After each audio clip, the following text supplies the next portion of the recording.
حضرت عثمان غنی رضی اللہ تعالیٰ عنہ حضرت عبداللہ ابن مسعود کے گھر آئے. یہ اس وقت آئے جب حضرت عبداللہ ابن مسعود سخت بیمار تھے اور موت و حیات کی کشمکش میں تھے. تو انہوں نے ان کا حال پوچھا. جب واپس پلٹنے لگے تو اشرفیوں کی 2 تھیلیاں حضرت عثمان غنی نے حضرت عبداللہ ابن مسعود کو دی. تو حضرت عثمان کو تھیلیاں دیتے ہوئے دیکھ کر کے حضرت عبداللہ ابن مسعود صحابی رضی اللہ تعالیٰ عنہ نے کہا یہ کیا ہے؟ کہا یہ جو ہے ضروریات پوری کر لینا. تو آپ نے کہا کہ میں تو جا رہا ہوں, میری تو ضروریات ختم ہو رہی.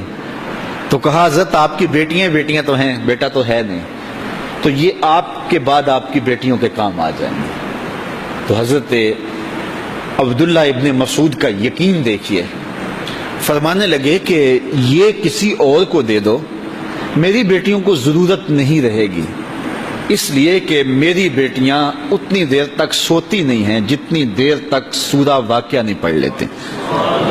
اور میرے رسول نے وعدہ کیا ہے, اور یہ بات میں نے اپنے کانوں سے سنی ہے, کہ سورہ واقعہ جو ہے وہ فقر کو دور کرتی ہے, اور میری بیٹیاں سورہ واقعہ کی عامل ہیں. تو کہا کہ یہ پریشانی مجھے تو نہیں ہونی چاہیے کہ میرے بعد میری بیٹیوں کو رزق کہاں سے ملے گا جب ان کے پاس سورہ واقعہ موجود ہے. کہا یہ اٹھا لو اور جا کے اس کو دو جس کے پاس سورہ واقعہ نہیں ہے. تو روز سورہ واقعہ پڑھو, روز سورہ واقعہ پڑھو, تو دیکھنا رزق کے دروازے کیسے کھلتے ہیں.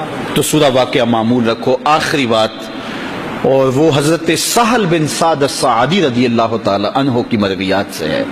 شکا رجل الی رسول اللہ دیک المعیشۃ والفقر.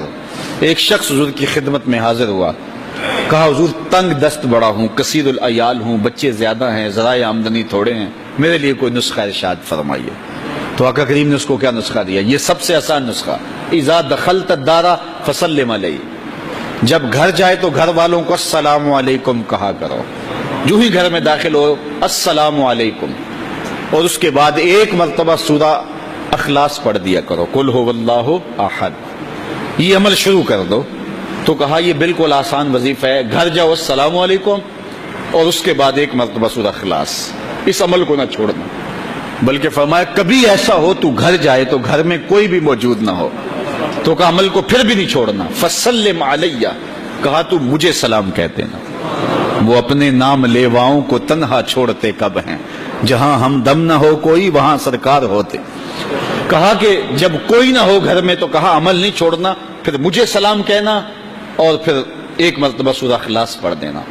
وہ صحابی کہتے ہیں میں نے عمل شروع کر دیا, گھر جاتا السلام علیکم, گھر والے بھی خوش, اور اس کے بعد سورہ اخلاص بیٹھنے سے پہلے پڑھ لیتا. اور اگر گھر میں کوئی نہ ہوتا پھر تو مجھے چاہ چڑھ جاتے, پھر میں یا نبی سلام علیکہ پڑھتا, پھر حضور کی بارگاہ میں سلام پیش کرتا.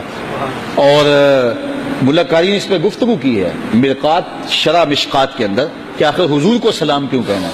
انہوں نے جو لفظ کہے ہیں لفظ سنیے, وہ کہتے ہیں لِأَنَّا رُوحَهُ عَلَيْهِ السلام موجود فی بیوت المسلمین, اس لیے کہ آقا کی روح مومنوں کے گھروں کے اندر فیض بانٹ رہی ہوتی. تو کہا پھر مجھے سلام کہہ دینا. وہ کہتے ہیں میں جاتا اور حضور کو سلام کہہ دیتا اور اس کے بعد سورہ فاتحہ سورہ اخلاص پڑھ دیتا. پھر ہوا کیا, اللہ اکبر. ہمارے استاد کہتے تھے اگر کسی کے اندر حسد ہوگا تو وہ یہ عمل نہیں کر سکتا, حسد نہیں ہے تو وہ عمل شروع آج ہی کر دے. وہ کہتے ہیں حتی افاد اللہ جیرانہ, اس عمل کی برکت سے میں نے تو امیر ہونا ہی ہونا تھا, میرے ہمسائے بھی امیر ہو گئے.